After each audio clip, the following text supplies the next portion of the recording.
계좌 두 개를 먼저 보여드리겠습니다. 한 사람은 1996년에 시작했습니다. 올해로 30년째죠. 지금 계좌에 5억 8천만 원이 들어있습니다. 다른 한 사람은 2006년에 시작했어요. 올해로 20년째입니다. 이 사람 계좌에는 2억 5천만 원이 있죠. 두 사람 다 같은 금액을 넣었고 같은 수익률로 굴렸습니다. 차이는 딱 10년 먼저 시작했다는 것 뿐이에요. 그런데 그 10년치 원금 차이가 얼마인지 아세요? 6천만 원입니다. 6천만 원을 더 넣었는데 결과는 3억 3천만 원이 갈렸어요. 오늘은 이 3억 3천만 원이 어디서 생겨났는지 거꾸로 되짚어 보겠습니다. 그리고 그 과정에서 여러분이 회사에서 벗어나는 날짜가 정확히 언제인지 나옵니다. 좋아요, 구독, 알림 설정 꾹 눌러주세요. 먼저 오늘 이야기에 쓸 그림 하나를 머릿속에 깔고 가겠습니다. 여러분한테는 시계가 두 개 있어요. 첫 번째는 노동시계입니다. 아침에 출근하면 돌기 시작하고 퇴근하면 멈추죠. 주말에는 아예 안 돌아가고요. 이 시계가 한 달 돌면 월급이 나옵니다. 그런데 이 시계에는 문제가 하나 있어요. 아무리 오래 차고 다녀도 빨라지지 않습니다. 20년을 다녀도 한 달은 여전히 한 달이에요. 두 번째는 자본시계입니다. 계좌 안에 들어있죠? 여러분이 자는 동안에도 돌고 주말에도 돌고 휴가 가서도 돕니다. 처음에는 이 시계가 거의 안 도는 것처럼 보여요. 초침이 움직이긴 하는데 눈에 안 보이는 정도죠. 그런데 이 시계에는 노동시계에 없는 성질이 하나 있습니다. 돌수록 빨라져요. 쌓인 돈이 많을수록 다음 한 바퀴가 더 크거든요. 그래서 언젠가 이런 날이 옵니다.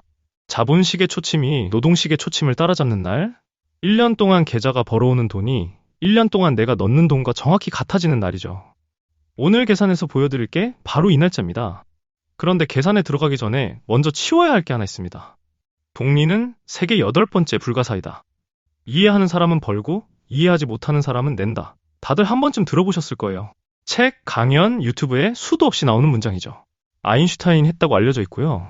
아인슈타인은 이 말을 한 적이 없습니다. 명언 출처를 추적하는 해외 검증기관들이 각각 조사했는데 결론이 똑같았어요. 근거 없음? 잘못된 출처. 프린스턴 대학교 출판부에서 나온 아인슈타인 어록 정본에도 이 문장은 아인슈타인이 한 말이 아닐 가능성이 높은 항목에 들어가 있습니다. 그럼 이 문장은 어디서 나왔을까요? 지금까지 확인된 가장 이른 흔적은 1925년 미국 오하이오주 클리블랜드의 한 신문에 실린 저축대부 회사 광고입니다. 100년 전 금융회사 광고 문구예요. 그 광고에는 아인슈타인의 이름이 어디에도 없었죠. 이 문장에 그의 이름이 붙어 인쇄된 최초 기록은 훨씬 뒤인 1983년 광고입니다. 아인슈타인이 세상을 떠나고 28년이 지난 뒤죠. 제가 이 이야기를 영상 맨 앞에 꺼낸 이유가 있습니다. 복리는 그동안 수학이 아니라 신앙처럼 팔려왔어요. 위인의 이름을 빌리고 마법이라는 단어를 붙여서요. 그런데 오늘 제가 보여드릴 건 마법이 아닙니다. 그냥 곱셈이에요. 그리고 곱셈은 잔인할 정도로 정직하죠. 마법이라고 하면 안 믿는 사람은 안 믿고 끝나지만 곱셈이라고 하면 계산기를 두드려서 확인할 수 있으니까요. 지금부터 나오는 숫자는 전부 그렇게 확인하실 수 있는 숫자입니다. 자, 계산으로 들어가겠습니다. 연 7% 수익률을 가정하겠습니다. 매달 50만 원, 그러니까 1년에 600만 원 넣는 사람이 있어요. 이 사람의 자산이 8,651만 원이 되는 순간 자산이 만들어내는 1년 수익이 딱 600만 원이 됩니다. 자기가 1년 동안 넣는 돈하고 정확히 같아지는 거죠.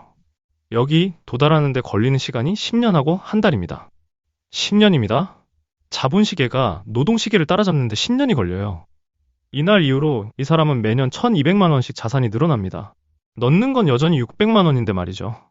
나머지 600만 원은 계좌 안에서 나옵니다. 그리고 이 다음부터는 두 시계의 격차가 벌어지기만 해요. 자본시계는 계속 빨라지는데 여러분의 노동시계는 어제와 똑같은 속도로 도니까요. 이날부터 여러분의 노동은 더 이상 유일한 소득원이 아닙니다. 그런데 여기서 이상한 일이 하나 벌어집니다. 방금 월 50만 원 넣는 사람이 10년 걸린다고 했죠. 그럼 월 500만 원을 넣는 사람은 얼마나 걸릴까요? 똑같이 10년입니다. 10배를 넣는데 하루도 안 빨라져요. 반대로 월 20만 원을 넣는 사람도 똑같이 10년입니다. 저도 처음 계산해보고 몇 번을 다시 두드렸어요. 그런데 계산기가 거짓말을 안 하더라고요. 이유는 허무할 정도로 단순합니다. 두 시계가 만나는 조건을 다시 보세요. 1년 수익이 1년 납입금과 같아지는 순간이죠. 납입금이 10배로 커지면 넘어야 할 기준선도 10배로 높아져요. 600만 원이 아니라 6천만 원을 벌어야 하는 겁니다. 그런데 동시에 쌓이는 자산도 10배로 커지죠. 매달 500만 원씩 넣으니까요. 필요한 자산이 8,651만 원이 아니라 8억 6,510만 원이 되는데 그만큼을 쌓는 속도도 정확히 10배로 빠릅니다. 양쪽이 똑같이 10배가 되니까 서로 상쇄돼 버려요. 결국 남는 건 비율 뿐이죠. 이건 재밌는 수학 퀴즈가 아닙니다. 여러분이 스스로한테 해온 변명 하나를 정면으로 무너뜨리는 사실이에요. 나는 종잣돈이 없어서 안 돼. 월급이 적어서 의미가 없어. 아닙니다. 금액이 결정하는 건 도착 시간이 아니라 그 시점에 여러분 손에 얼마가 들려 있느냐일 뿐이죠. 그래서 오늘 하실 첫 번째를 여기서 미리 말씀드릴게요. 금액을 늘리는 게 아니라 날짜를 정하는 겁니다. 월급날 다음 날로 자동이체 하나 거는 것. 그게 전부예요. 금액은 20만 원이어도 상관없습니다. 방금 계산해서 보셨잖아요. 오늘 이거 하나만 하셔도 그 10년짜리 시계가 오늘부터 돌기 시작하죠. 이 자본 시계가 얼마나 빨라지는지 억 단위로 한번 보겠습니다. 첫 1억까지 11년 2개월이 걸립니다. 2억까지는 17년 6개월, 3억은 21년 11개월, 4억은 25년 3개월, 5억은 28년 1개월이에요. 같은 1억인데 걸리는 시간을 보세요. 첫 1억은 11년 2개월. 그런데 네 번째 1억에서 다섯 번째 1억으로 가는 데는 2년 10개월밖에 안 걸립니다. 4분의 1로 줄었죠. 이게 아까 말씀드린 그 성질입니다. 복리는 일정한 속도로 자라지 않아요. 앞은 지루할 정도로 느리고 뒤는 무섭게 빠릅니다. 그래서 대부분이 여기서 실패해요. 앞에 지루한 구간을 못 견디거든요. 5년쯤 하다가 이거 별거 없네 하고 접죠. 그 사람은 복리를 경험한 게 아니라 복리의 준비 구간만 겪고 나간 겁니다.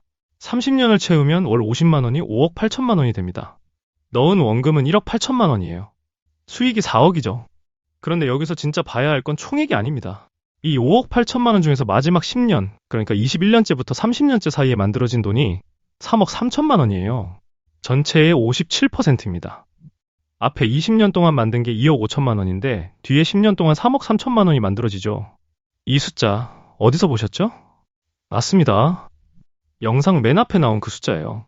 1996년에 시작한 사람 5억 8천만 원, 2006년에 시작한 사람 2억 5천만 원. 차이가 3억 3천만 원. 그리고 방금 나온 마지막 10년의 목도 3억 3천만 원. 우연이 아니라 같은 계산입니다. 우리는 늦게 시작하면 앞쪽 10년을 잃는다고 생각하죠. 아닙니다. 실제로 잘려나가는 건 뒤쪽 10년입니다. 복리가 가장 사나워지는 그 구간이 통째로 사라지는 거예요. 그러니까 2006년에 시작한 분이 잃은 건 2006년부터 2016년까지의 10년이 아니라 2026년부터 2036년까지의 10년입니다. 아직 오지도 않은 시간을 이미 잃은 거죠. 여기서 하나 더 짚고 갈 게 있어요. 1996년에 시작한 사람은 1년 차에 외환위기를 맞았습니다. 2006년에 시작한 사람은 2년 차에 금융위기를 맞았고요. 두 사람 다 시작하자마자 계좌가 반토막 나는 걸 봤어요. 그런데도 30년 뒤에 5억 8천만 원이 나왔습니다. 무슨 뜻이냐면요. 폭락은 이 계산을 못 망칩니다. 이 계산을 망치는 건 폭락이 아니라 중단이에요. 두 사람의 공통점은 폭락을 피한 게 아니라 폭락에도 안 멈췄다는 거죠. 여기서 손 드시는 분 계실 겁니다. 30년? 나는 지금 60인데 당연한 반응이에요. 저라도 그렇게 봤을 겁니다. 그런데 이 표는 그렇게 읽는 표가 아니에요. 세 가지만 짚고 가겠습니다. 첫째, 30년은 합격선이 아니라 성질입니다. 저 숫자들이 말하는 건 30년을 채워라가 아니에요. 뒤로 갈수록 커진다는 성질의 하나를 보여주는 겁니다. 그리고 그 성질에는 최소기간 조건이 없어요. 6년째는 5년째보다 크고 7년째는 6년째보다 큽니다. 7년 하실 거면 그 7년 안에서 똑같이 뒤가 커져요.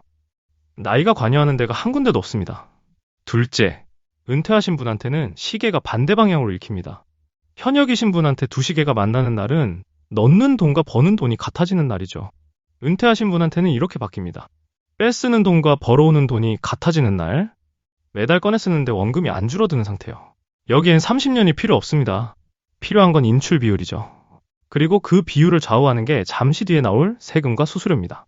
그러니까 은퇴하신 분일수록 오늘 영상의 뒷부분이 더 중요해요. 셋째, 시계를 꼭 내 손목에 차야 하는 건 아니죠. 자녀분 계좌, 손주분 계좌에는 30년이 통째로 남아 있습니다. 아까 그 5억 8천만 원 그 계좌에서는 숫자는 안 바뀌어요. 늦었다고 느끼는 오늘이 남은 날 중에 가장 이른 날입니다. 자, 이제 좀 불편한 이야기를 하나 하겠습니다. 미리 말씀드릴게요. 겁주려고 꺼내는 얘기가 아니에요. 오히려 반대죠.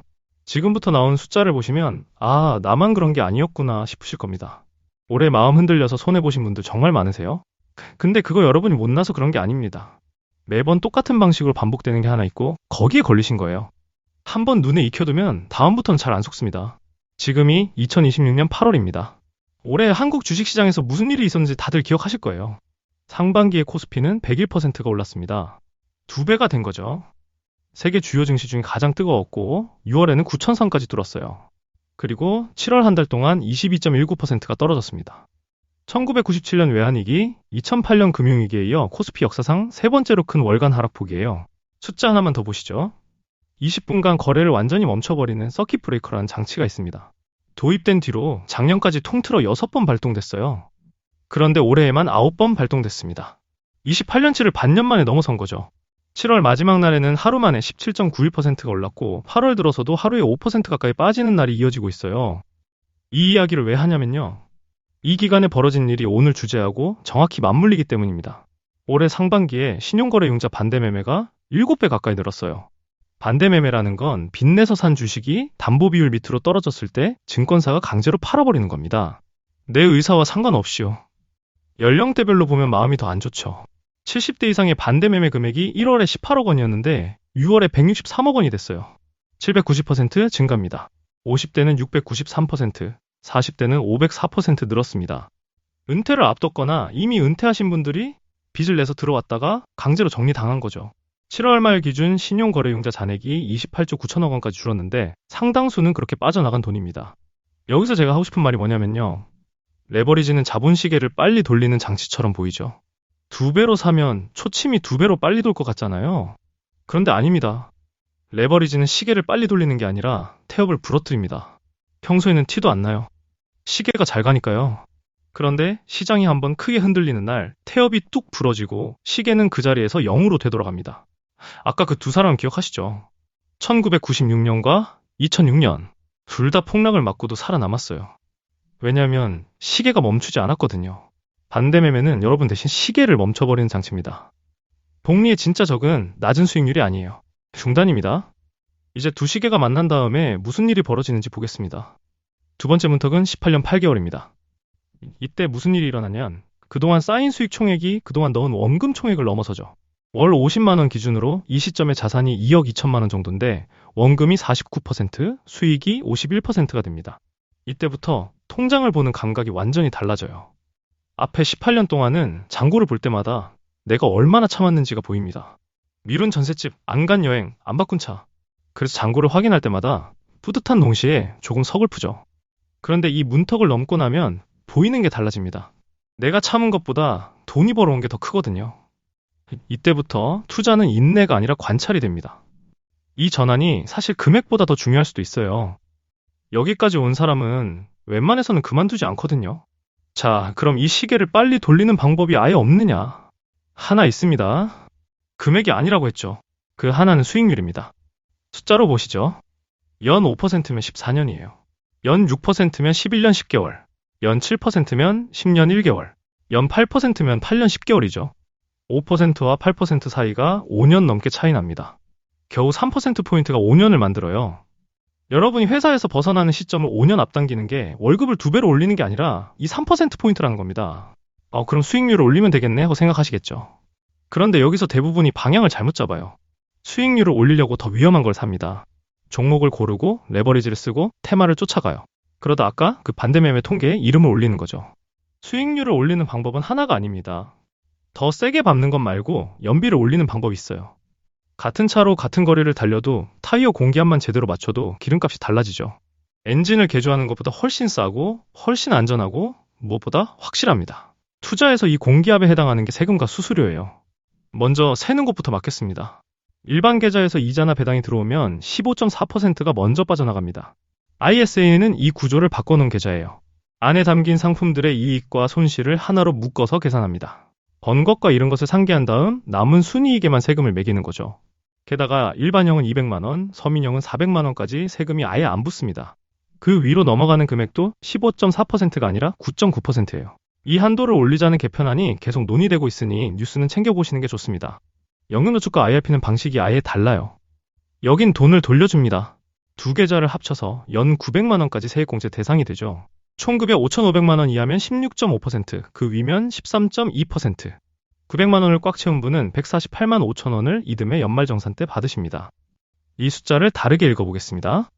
900만 원을 넣고 148만 원이 돌아왔다면 실제로 통장에서 빠져나간 돈은 751만 원이에요. 같은 900만 원어치 자산을 751만 원에 산 셈이죠. 이건 시장이 뭘 하든 상관없이 결정됩니다. 코스피가 오르든 반토막이 나든 저 숫자는 안 바뀌어요. 물론 원래 내는 세금이 적은 분은 돌려받는 금액도 그만큼 작아집니다. 하지만 세금을 내고 계신 분이라면 시장에서 16.5%를 벌려면 운이 좋아야 하는 걸 연초에 확정하고 출발하는 셈이죠. 여기 하나가 더 붙습니다. 과세이연이에요. 연금계좌 안에서는 사고 팔아서 남긴 차익이나 배당에 그때그때 세금을 떼지 않습니다. 나중에 연금으로 꺼냈을 때 3.3%에서 5.5% 사이로 한 번 내죠. 왜 이게 큰 차이인지 시계로 설명드릴게요. 매년 세금을 떼는 건 자본시계에서 톱니를 하나씩 빼는 겁니다. 그 해에 떼인 그 돈은 이듬해에 일을 못하니까요. 톱니 하나가 빠진 채로 20년, 30년이 돌면 격차가 무섭게 벌어집니다. 지금 상황도 보고 가겠습니다. 한국은행 기준금리가 7월 16일에 2.5%에서 2.75%로 올랐습니다. 3년 6개월 만이에요. 7월 소비자 물가는 2.8%였고요. 6월에 3.2%까지 갔다가 내려온 수치죠. 두 숫자를 나란히 놓으면 답이 나옵니다. 예금 이자와 물가 상승률이 거의 같은 자리에 있어요. 여기서 이자 소득세 15.4%까지 떼고 나면 본전이거나 마이너스입니다. 예금은 돈을 지키는 도구지 시계를 돌리는 도구가 아닙니다. 여기까지만 들으면 복리가 만능처럼 들리죠. 그렇지 않습니다. 그림자 3개를 짚고 마무리로 가겠습니다. 첫 번째 그림자, 물가. 아까 그 5억 8천만 원은 조건이 하나 빠져 있었어요. 그건 30년 뒤 화폐 단위의 5억 8천만 원입니다. 물가가 매년 2.5%씩만 올라도 30년이 지나면 돈의 값어치는 지금의 47.7%가 돼요. 5억 8천만 원으로 살 수 있는 게 지금 돈 2억 8천만 원어치란 뜻이죠. 그런데 이건 복리를 깎아내리는 이야기가 아닙니다. 정반대예요. 물가한테도 시계가 있고 그 시계는 절대 안 멈춥니다. 내 돈에 시계가 없으면 물가 시계 혼자 돌면서 내 구매력을 매년 깎아가는 거죠. 가만히 두는 게 안전한 게 아니라 가만히 두면 매년 2.5%씩 지고 있는 겁니다. 두 번째 그림자, 평균이라는 말의 함정. 연 7%는 매년 7%씩 오른다는 뜻이 아니에요. 30% 오르는 해가 있고 20% 빠지는 해가 있고 그걸 30년 뭉뚱그린 평균이 7%라는 겁니다.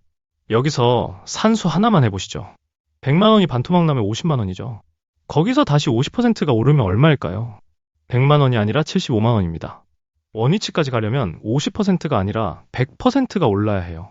그래서 흔들릴수록 손에 남는 수익률은 평균보다 낮아집니다. 이걸 변동성 끌림이라고 부르죠. 하루 수익률의 2배를 쫓도록 매일 재조정되는 레버리지 ETF는 이 효과가 훨씬 큽니다. 오래 들고 있으면 기초자산이 올랐는데도 수익이 2배에 한참 못 미치고 심하게 흔들린 구간에서는 방향을 맞추고도 손해가 날 수 있어요. 올해 7월에 많은 분들이 이걸 계좌로 확인하셨죠. 세 번째 그림자, 사람. 이게 제일 큽니다. 계산은 10년이라고 말하지만 그 10년 안에 시장은 여러분을 2-3번은 시험합니다. 올해 7월 같은 달이 그 안에 반드시 한 번 와요. 한 달에 22%가 빠지고 뉴스가 매일 폭락 얘기만 할 때 계좌를 손대지 않고 두는 것. 이건 수학이 아니라 심리의 영역이죠. 그런데 진짜 어려운 건 폭락장이 아닙니다. 상승장이에요. 올해 상반기처럼 지수가 2배로 뛰는 동안 매달 50만 원 넣고 있는 내 계좌가 갑자기 우습게 보이거든요. 옆자리에서 몇 달 만에 몇 억을 벌었다는 소리가 들리면 10년짜리 계획을 들고 있는 내가 제일 답답한 사람처럼 느껴집니다. 그래서 그 시점에 레버리지로 갈아타는 거죠. 숫자로 확인해 보시죠. 지수가 쭉쭉 오르던 올해 상반기에 반대 매매는 이미 7배로 불어나 있었습니다. 시장이 무너지기 전에 사람들은 이미 빚을 내고 있었던 겁니다. 폭락장은 겁을 주고 상승장은 조바심을 줍니다. 겁먹으면 팔고 조급하면 빌리죠. 도착지는 같습니다. 시계가 멈춰요. 마지막으로 우리 노후의 출발선도 한번 보고 가겠습니다. 2026년 기준 국민연금 평균 수령액이 월 69만 8천 원입니다. 20년 이상 꾸준히 내신 분들은 100만 원을 넘기기도 하죠. 그래도 평균 이 자리에 있다는 건 이것만으로 안 된다는 뜻이에요. 자본시계를 하나 따로 만들어둬야 하는 이유가 여기 있습니다. 정리하겠습니다. 시계를 앞당기는 4가지입니다. 하나, 손을 떼세요. 의지로 한 투자는 100% 중단됩니다. 예외를 본 적이 없어요. 그래서 자동이체가 필요합니다. 날짜는 월급날 다음날로 잡으세요. 돈이 통장에 오래 머물수록 사라질 확률이 올라가거든요. 내 손이 닿기 전에 빠져나가게 만드는 것. 이게 핵심입니다. 금액은 욕심내지 마세요. 월 100만 원으로 시작했다가 8개월 만에 접는 것보다 월 30만 원으로 10년을 가는 쪽이 비교가 안 되게 낫습니다. 크기가 아니라 끊기지 않는 것이 전부예요. 둘, 계좌에 순서가 있습니다. 노후까지 묶어둘 돈이라면 1순위는 연금저축입니다. 세액공제를 받으면서 인출은 IRP보다 자유롭거든요. 여기 600만 원, IRP 300만 원. 합쳐서 세액공제 900만 원이 완성되죠. 3순위가 ISA입니다. 단 3년에서 5년 안에 쓸 돈이라면 이 순서를 뒤집어서 ISA부터 가세요. 연금 계좌를 중도 해지하면 16.5%를 기타 소득세로 물어야 하니까요. 셋, 시계 옆에 비상금을 두세요. 시계가 멈추는 가장 흔한 이유는 시장이 무서워서가 아닙니다. 목돈 쓸 일이 갑자기 생겨서예요. 그리고 그런 일은 하필 시장이 바닥일 때 터집니다. 생활비 6개월치를 예금이나 파킹 통장에 따로 떼어놓고 그 위에서만 투자하세요. 이 돈은 수익률 0%여도 됩니다. 시계를 안 멈추게 하는 값이니까요. 넷, 빌린 돈은 쓰지 마세요.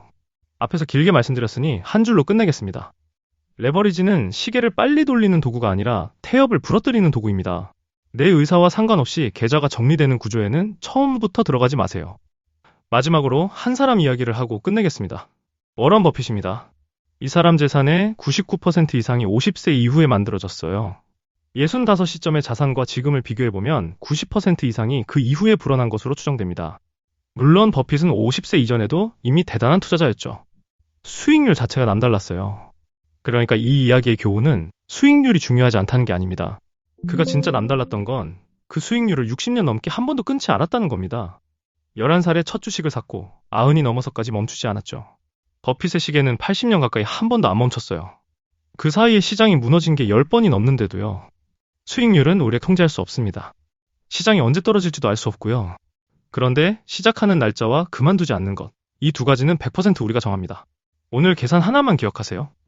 여러분이 매달 얼마를 넣든 두 시계가 만나는 그 지점까지는 10년입니다. 오늘 시작하면 10번째 여름에 도착해요. 3년 뒤에 시작하면 13번째 여름에 도착하고요. 맨 앞에 보여드린 두 계좌, 기억하시죠? 1996년과 2006년. 그 두 사람의 차이는 재능도, 정보도, 종잣돈도 아니었습니다. 한 사람이 10년 먼저 시계를 감았다는 것뿐이에요. 아, 하나만 덧붙일게요. 오늘 말씀드린 숫자들은 연 7%라는 가정 위에서 계산한 겁니다. 미래를 보장하는 숫자가 아니라 구조를 보여주는 숫자죠. 투자 판단과 책임은 늘 본인에게 있다는 것. 이건 짚고 가겠습니다. 자, 이제 계산해 보셨죠? 여러분의 시계는 지금 몇 시쯤 와 있나요? 댓글로 남겨주시면 하나하나 읽어보겠습니다.